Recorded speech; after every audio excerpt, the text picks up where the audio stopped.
Okay, so now let us look at what is a PhD. If you look into the definition of a PhD from Wikipedia, at one point when I was doing my own PhD, I was curious about why it is called a PhD.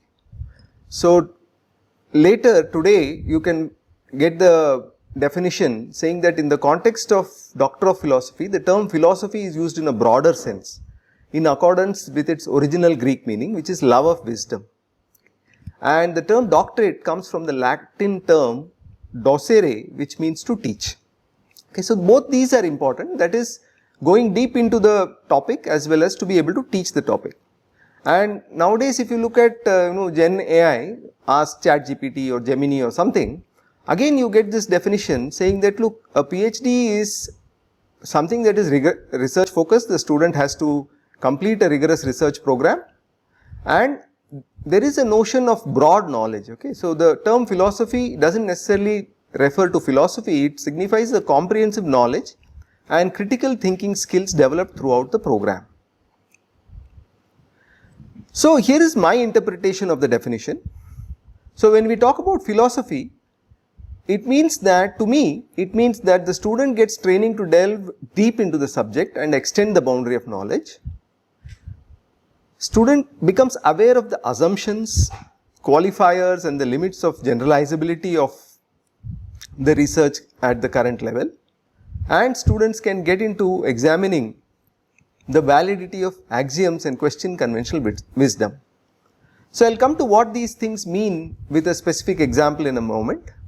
And when you talk about doctorate, it means that the student acquires expertise to teach the subject also.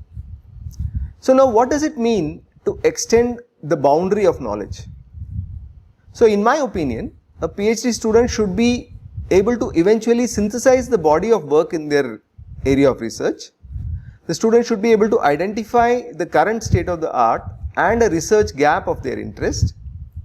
Students should be able to come up with solutions, defend them rigorously, examine and so on to close the gaps that are identified. And the student should be able to establish the rigor and validity of their research using appropriate methods. And finally, they should be able to communicate their research findings. So this is typically expected of everybody in a PhD program. What does it mean to become aware of assumptions? Okay, so again, while reading a paper, a student should be able to eventually spot the unstated assumptions that may be underlying the research reported. Okay. Students should be able to predict some of the findings before reading the results. So this is an important characteristic that defines the expert from the novice. And the student should be able to spot inconsistencies across different sections of the research if there are any, and be able to examine the claims critically. So this is my meaning of what does it mean for a student to become aware of assumptions. Then when you look at what does it mean to examine the validity of axioms, so what we want to be able to do is identify those ideas which have become accepted in the field that nobody questions them anymore. Okay? And the student should be able to examine if these ideas continue to hold because new advances have happened and new perspectives have opened up. So for example, one of my students looked into this idea of can objects be breakable. So usually in object oriented software design, objects are considered to be monolithic entities which cannot be further subdivided. Okay, and you can only interact with an object using its interface. So this student actually looked into, okay, what will happen if we are able to break an object? What advantages arise for designing software from such a perspective? Okay, so that is an example of what does it mean to examine the validity of axioms. Another student looked at an idea of connectivity in a wireless network. So the accepted idea was that we had to measure what is the fully connected component of a wireless graph, and this student brought out a new idea saying that it's not necessary to measure the fully connected component, but it may be sufficient to look at is there a path from A to B in the network. So these are again ideas that were already accepted which were then examined and the benefit of these new ideas were determined. Okay. Of course, in such cases, since it sometimes goes against conventional wisdom, it might be difficult to get those papers accepted. Okay. Then when we come to what does it mean to acquire expertise in pedagogy, a PhD student should be able to eventually teach specialized courses on their expertise as well as basic courses in the discipline. The student should be able to use suitable teaching strategies for that topic, have knowledge of common student difficulties within their topics, and be able to use technology in a meaningful way to support their teaching. So there is a point to be noted here, that is that NEP in fact recommends courses in teaching and pedagogy of the discipline. Okay. But a number of scholars advised against making this mandatory. So the argument here was that not all doctorates become teachers, many go into industry or other fields.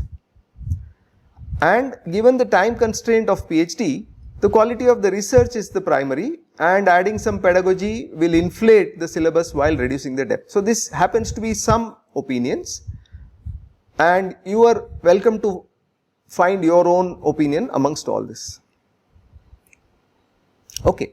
So now let's do an activity which is to identify what is your definition of a PhD, and you will need to submit your answers as part of assignment 1. You can take 5 minutes to do this activity, and what you can do is you can also post this. There is a link that I am posting in the chat, and you can use that document to share your ideas with each other. I recommend doing that.